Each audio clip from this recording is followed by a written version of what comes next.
Ultralativ. Um diesen YouTube-Kanal geht es heute bei We Are CRU. Wir zeigen euch die beiden Kieler Studenten, die hinter dem erfolgreichen Channel stehen und wollen herausfinden, warum sie mit dem Kanal angefangen haben, welche Erfahrungen sie sammeln konnten und wie sie den Grimme Online Award bekommen haben. Es gibt immer noch Leute, denen nicht bewusst ist, dass zu einem bestimmten Zeitpunkt 2 Menschen hinter diesem Kanal gesteckt haben und da auch 2 verschiedene Menschen in den Videos gesprochen haben. Und das war auf gewisse Weise ja auch das Ziel davon, dass wir nicht unsere Gesichter gezeigt haben, unsere Namen lange nicht genannt haben. Wir sind so zu der Stimme vom Kanal quasi mehr oder weniger verschmolzen. Das war halt das, was auf dem Kanal gesagt wird, das war Ultralativ, aber es waren nicht Finn und Paul von Ultralativ. Bin durch den Twitter-Feed der Lochis gescrollt. Das waren damals so relativ große YouTuber so in der Teenie-Szene. Die haben zu jedem Video, was sie publiziert haben, auch so einen Tweet abgesetzt, wo das Vorschaubild des Videos auch mit eingebaut war. Und ich habe all diese Vorschaubilder gesehen und mich sehr darüber aufgeregt, weil ich dechiffrieren konnte, was sie eigentlich für Erwartungen wecken wollten, die sie nie einlösen können. Und habe dann Paul, mit dem ich zusammen das Abi gemacht habe, geschrieben und gesagt, das ist ja furchtbar und ich finde auf YouTube nirgendwo was das irgendwie kritisch einordnet. Dann haben wir uns hingesetzt und tatsächlich gesagt, ja gut, dann machen wir das jetzt, weil so schwer ist es ja nicht. Wir haben ein halbes Jahr an diesem Kanal rumkonzeptioniert und ein großer Teil davon war Namensfindung erstmal. Und aber auch überlegen, wie soll das Ganze aussehen und wie soll das klingen. Sowohl die Musik als auch alles drumherum quasi. Dieses Design hat Finn dann gemacht, weil Finden sowas unglaublich gut ist. Und irgendwann sind wir dann zu diesem Punkt gekommen, wo wir gerade am Anfang gesagt haben, okay, wir wollen irgendwie so ein bisschen was Oldschooligeres. Wir machen Jazz in den Hintergrund, wir machen Designs, die sich so zwischen den 20er und 50er Jahren vor allem ansiedeln. Das hat sich dann ja noch in so ein paar andere Richtungen dann später weiterentwickelt. Also anfangs haben wir uns sogar noch mehr auf so einzelne Ereignisse so ein bisschen fokussiert und haben dann aber irgendwann gemerkt, dass es nicht unbedingt das ist, was wir machen wollen, auch wenn wir dadurch schon irgendwie ein gewisses Publikum angezogen haben, durch die Art und Weise, wie wir darüber geredet haben, dadurch, dass wir versucht haben, das einigermaßen ausgewogen zu betrachten.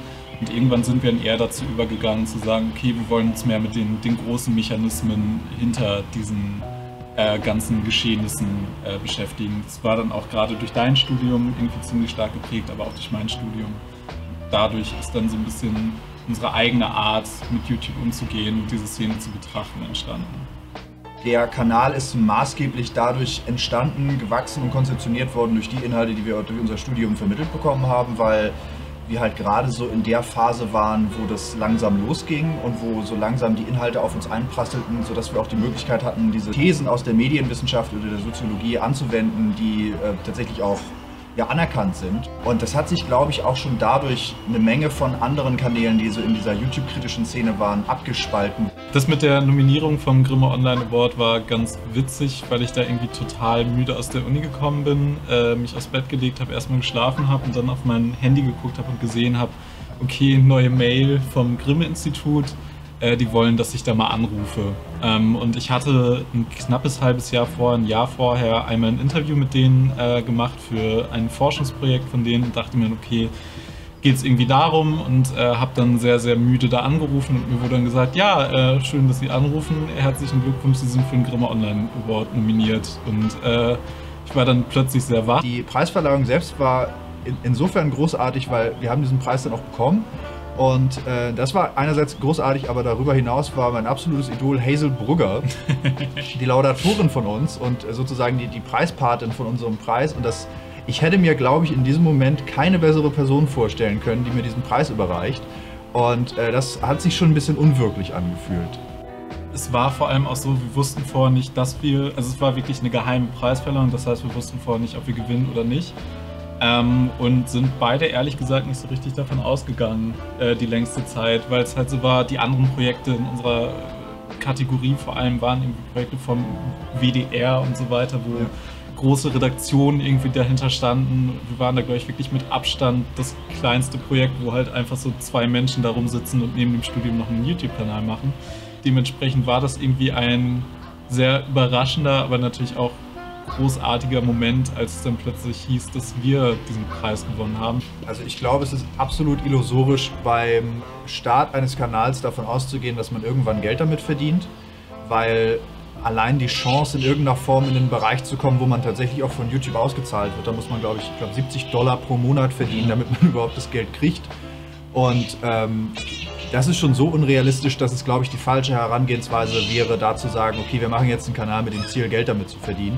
Gerade dieser finanzielle Aspekt war jetzt auch mit Corona natürlich ein ganz großer Faktor für relativ viele Leute, bei denen dann nicht nur die YouTube-Werbeeinnahmen eingebrochen sind, weil es plötzlich nicht mehr so viele Werbegelder gab, sondern wo auch andere Projekte sehr kurzfristig abgesagt wurden, wo dann bei bestimmten Leuten wirklich ein Drittel, 2/3 vom Jahreseinkommen innerhalb von einer Woche weggebrochen sind quasi. Wir haben uns halt nie finanziell abhängig von diesem Kanal gemacht, weil wir beide gesagt haben, gut, Studium steht erstmal im Vordergrund, so, das ist das, worauf wir uns fokussieren. Und das Geld, was wir dann irgendwann mit dem Kanal gemacht haben, haben wir halt genutzt, um uns zu refinanzieren vor allem, um Equipment anzuschaffen, um vielleicht mal eine Zugfahrt oder eine Unterbringung irgendwie zu bezahlen, wenn das nicht von irgendeinem Träger übernommen wurde. Das Ding ist auch, wenn man da in einer gewissen Form sich so finanziell von abhängig macht, dann ist man natürlich auch zu einer gewissen Form von Regelmäßigkeit verpflichtet, um halt eben diesen konstanten Fluss zu gewährleisten, aber auch um von YouTube selbst weiter gespült zu werden und mehr Leuten angezeigt zu werden, weil da natürlich Regelmäßigkeit und vor allem Häufigkeit in den Uploads belohnt wird. Und wenn das der Fall gewesen wäre, wäre man, glaube ich, sehr schnell zu dem Punkt gekommen, wo Kritik sozusagen zum Selbstzweck wird und man sich aus den Fingern saugen muss, okay, was finde ich jetzt blöd, was kann ich jetzt gerade kritisieren? Und das würde, glaube ich, der ganzen Sache sehr die Bedeutung rausnehmen, weil eigentlich in allen Fällen, wo ein Video rauskam, mehr oder weniger auch die Aussage im Raum stand, da hat mich jetzt was genervt oder da ist ein Umstand, über den möchte ich sprechen. Und wenn das ja irgendwann zum Selbstzweck geworden wäre, dann wäre es halt einfach nur, ja, wieder ein Video. Ich habe aufgehört, dann bei Ultralativ mitzuarbeiten, oder wir haben gesagt, dass es sinnvoller ist, wenn Finn das alleine macht, weil ich mich einfach für andere Themen mehr interessiert habe. Es ist jetzt nicht so, dass ich mich überhaupt nicht mehr für dieses Thema Internet und Social Media und so weiter interessiere. Es ist immer noch ein Fokus von mir, aber es waren einfach die Themen, die wir auf dem Kanal besprechen wollten, waren nicht mehr die Themen, für die ich so gebrannt habe, dass ich gesagt habe, ich muss jetzt unbedingt Videos drüber machen. Deswegen habe ich dann auch keine Videos mehr drüber gemacht und dann hat es sich einfach angeboten zu sagen, gut, dann macht Finn das alleine weiter. Ich arbeite aktuell an einem Projekt, was eigentlich so fernab davon stattfindet, wo es mehr um Musik und ja, eine kreative Form von Radio zu machen geht. Und gleichzeitig arbeiten wir an einem anderen Projekt über Verschwörungstheorien noch zusammen. Und ich plane auch immer noch irgendwann früher oder später, wenn ich da wieder so den richtigen Funken verspüre, quasi auf YouTube zurückzukehren. Ich glaube, wir sind beide Menschen, bei denen man relativ schnell merkt, wenn da nicht so richtig Lust und Herz hintersteckt bei bestimmten Themen. Und wenn man da jetzt lustlos ein Video gemacht hätte, hätte sich dieser Kanal wahrscheinlich nicht so entwickelt, wie er sich jetzt entwickelt hat.